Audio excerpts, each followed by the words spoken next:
All right, in this video, we're going to take a look at hypothesis testing for a single sample proportion. So in this section, we're going to look at testing a claim regarding a population proportion. So some assumptions that we're going to make sure we fulfill are we're going to need a random sample is going to be selected from a binomial population. And again, binomial just means success or failure, and failure doesn't necessarily mean anything bad. It just means it didn't meet the criteria we were looking for. We are going to be dealing with categorical or qualitative information here, so like yes or no or things like that, where our variables are going to be qualitative instead of quantitative. And then our sample size n is large, which will be met if n times the probability of success is at least 15, and also n times the probability of failure is at least 15.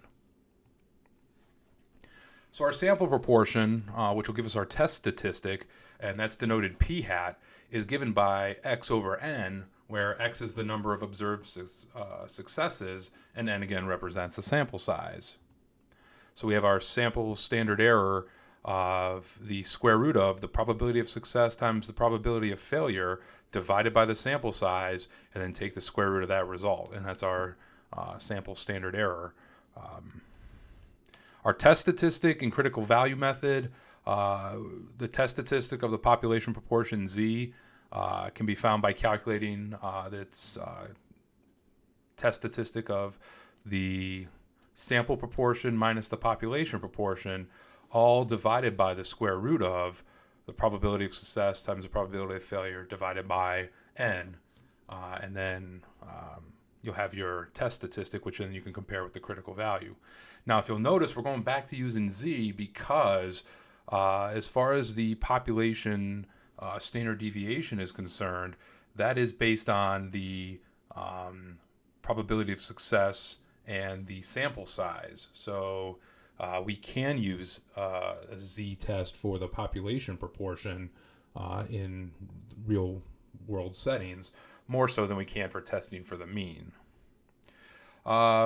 As a friendly reminder for various common significance levels and their critical values, the 1% significance levels critical values are about 2.576 standard deviations away from the mean. The 5% significance level, arguably the most popular, about 1.96 standard deviations away from the mean, above and below. And then the 10% significance level, about 1.645 standard deviations above and below the mean. So again, as a friendly reminder for a left-tailed test, we calculate our critical value, and everything to the left of that is the rejection region. So if our test statistic lies in this rejection region compared to the critical value, the null hypothesis is rejected. Otherwise, it's not rejected.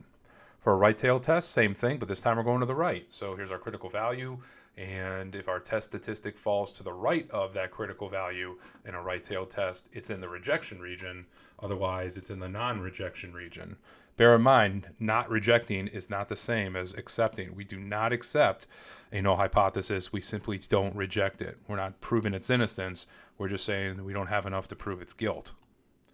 Finally, a two-tailed test. We have our two critical values. They're opposites of each other, just like in the table. And if our test statistic falls into any one of these two regions, it's rejected. If it falls in between the two critical values, it's not rejected. The null hypothesis is not rejected. For the p-value, again, the area of the rejection region, which is the significance level alpha. So if our p-value is less than alpha, we reject the null hypothesis. And again, the reason for that is because the p-value is the probability of obtaining a sample results, such as a sample proportion, as extreme or more than the one that we got. And if it's a very rare occurrence that we would get that particular result, then maybe the null hypothesis isn't true after all. So if our p-value is lower than alpha, then our results are statistically significant and are not likely going to occur by chance if the null hypothesis is true. Keep in mind, as we're doing hypothesis testing for the next several sections, we are operating under the assumption that the null hypothesis is true. So it's like you're innocent and considered innocent until proven guilty. So again, if our p-value is less than alpha, we reject the null hypothesis. So here, the area here is the value of alpha, and I'm just going to use a left-tailed. The p-value, if it's less than the amount of blue on this graph is less than the total amount of A on this graph, we would reject the null hypothesis. If, on the other hand, we had our area here of rejection, the alpha value, if the area of blue, the p-value is greater than our value of alpha, then we do not reject the null. And again, this is just for a left-tailed, but it works the same way for right-tailed and two-tailed as well. Finally, our confidence interval method, my personal favorite. But again, your mileage may vary. You don't have to like it if you're a fan of p-value. So our confidence interval for a population proportion is given by our point estimate and then plus or minus our margin of error, where our point estimate is our sample proportion and our margin of error is our critical value, z sub alpha over 2, just like we saw in that table, times our standard error, which was the probability of success times the probability of failure, all divided by n, and then take the square root as far as our sample data goes. If our confidence interval contains the claimed population proportion, we do not reject the null hypothesis. Otherwise, if it doesn't contain the population mean, then we do reject the null hypothesis. And as a friendly reminder for one-sided testing, our confidence interval, the critical value here, we're not going to use the z alpha over 2 value, we're going to use the z sub alpha value. So for instance, z sub alpha over 2 for the 95% confidence interval, this critical value is about 1.96. For, let's say, a left-tailed, we would double this alpha over 2 to get alpha, which means we're going to use the 90%. If we double the 5%, we get 10%. So we'd use a 90% confidence interval, which is about 1.645. So again, if our confidence interval does not contain the population proportion, we reject the null hypothesis. If it does contain that population proportion, we do not reject the null hypothesis. All right, so example 1, according to recent studies, 72% of Americans favored starting school after Labor Day. You believe the percentage is greater than 72%, so you obtain a sample of 400 Americans and find that 75% of them favor starting school after Labor Day. At the 5% significance level, tests the claim. All right, well, first let's make sure that our assumptions are met. For starters, you either do favor starting school after Labor Day, or you don't favor starting school after Labor Day. So it is a binomial variable. It's either you do or you don't. There's no in between. If we look at our sample size times our probability of success, 400 times 75%, 75% of 400 is 300. That's at least 15.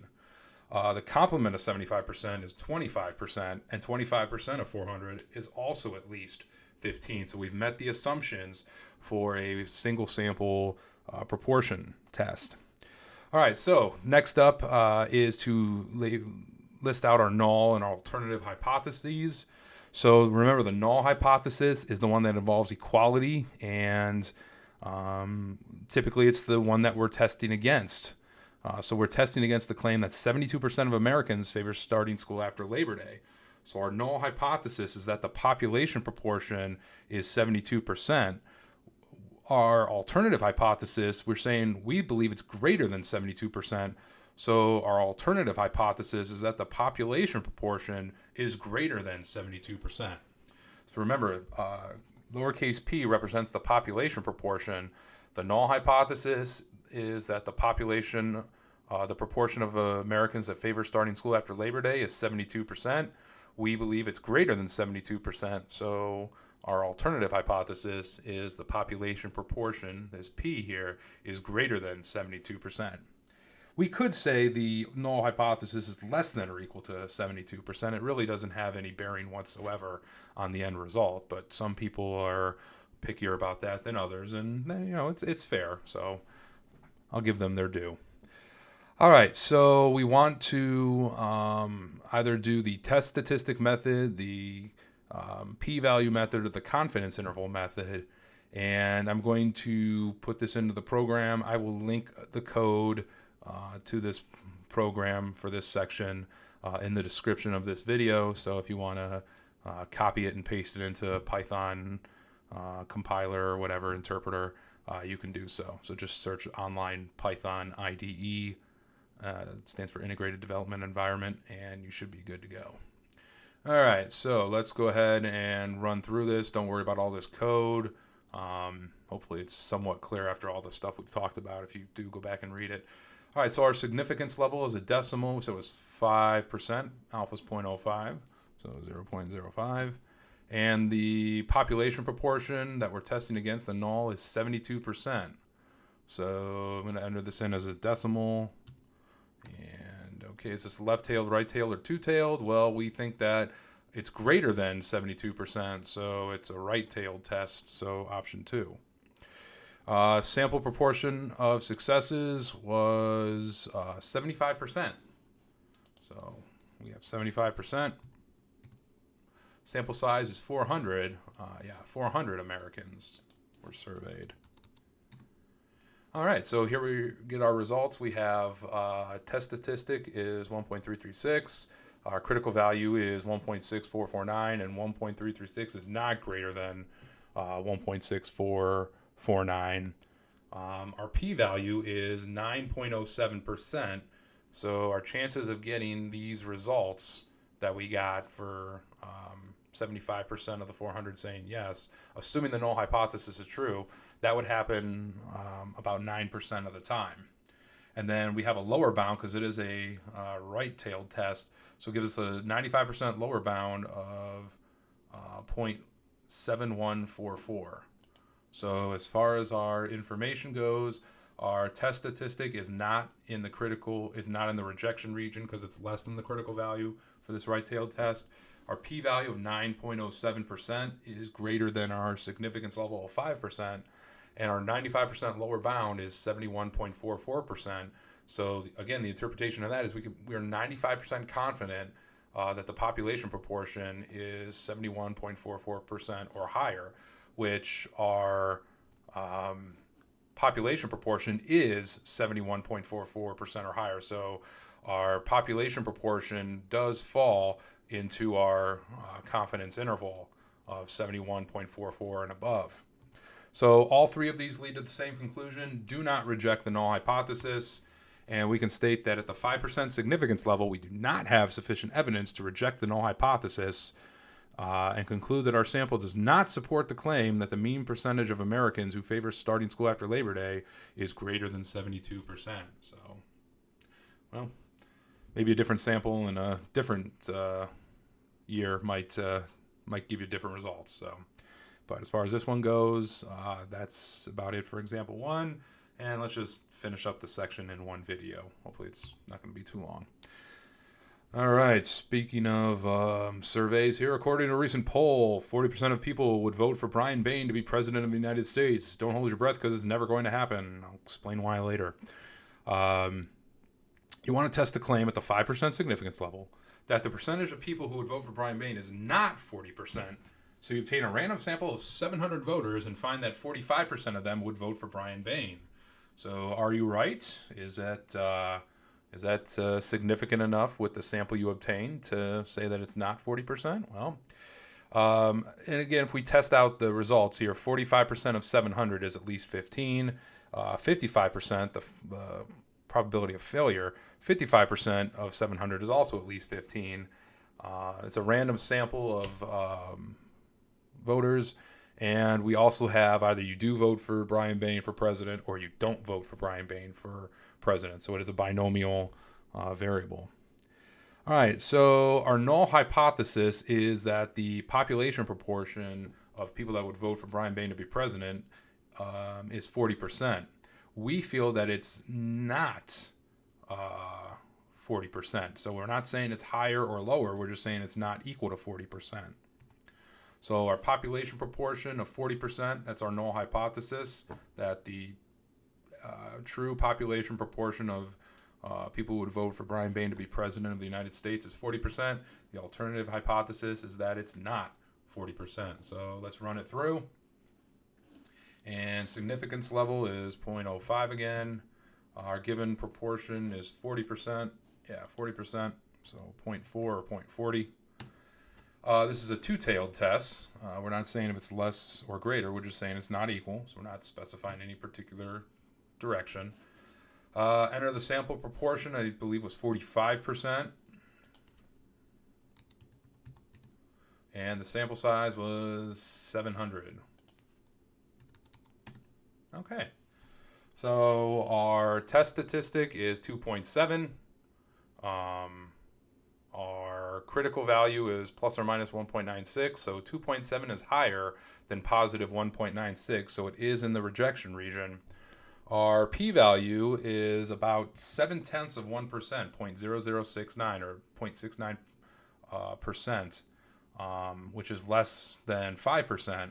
And our 95% confidence interval, this is a two-tailed test, so we can use the confidence interval at 95%, is between 41.31% and 48.69%. For our previous one, we could have done a 90, in the previous example, we could have done a 90% confidence interval, and I believe we would have gotten that upper bound to be the same value as what we had from before, or was it, I might have been a lower bound, I'm getting old. But notice that our confidence interval does not contain the 40% population proportion. So whether we use the test statistic and critical value method or the p-value method or the confidence interval method, all three of these lead to the same conclusion that we need to reject the null hypothesis. So if we look at the p-value, the chance of us getting 45% in a sample of 700, 45% that would vote for me, assuming the null hypothesis is true, getting something as extreme as 45% that or more, there's about a 0.7% chance of that happening, which is statistically significant. So it's not just based on random chance. At least it suggests it's not just random chance in the sample we drew, but that the true population proportion would be different than the 40% that it was originally claimed to be. So at the 5% significance level, we have sufficient evidence to reject the null hypothesis that the percentage of voters that would vote for Brian Bain is 40%, and conclude that our sample supports the claim that the percentage may be different than 40%. In terms of our confidence interval between 41% and 49%, our 95% confidence interval, what I like about confidence intervals is it almost suggests that it is higher than 40%. At least it could be higher than 40%. There's a chance that it's not. But the confidence interval suggests that maybe it is higher than 40%. But again, there is the possibility it could be lower than 40%. So I don't know. Maybe one day I'll decide to, be crazy enough to run for president of the United States. But personally, the reason why I don't want to be president is take a look at any U.S. president when they begin their first term, whether they serve for 1 term or 2 terms, doesn't really matter, and then see what they look like when they leave office. So if you put those 2 pictures next to each other and see what they look like, the amount of stress and aging that they go through is ridiculous. So I don't want to, I don't want to have to deal with that, and I don't want to age, 3 decades by just doing a job for 4 years or for 8 years. So that's the reason why I don't want to be president. So, maybe vice president, and I can not do a whole lot. I'm just kidding to all the vice presidents. All right, that about does it for this video. Thanks for watching. I'll see you next time.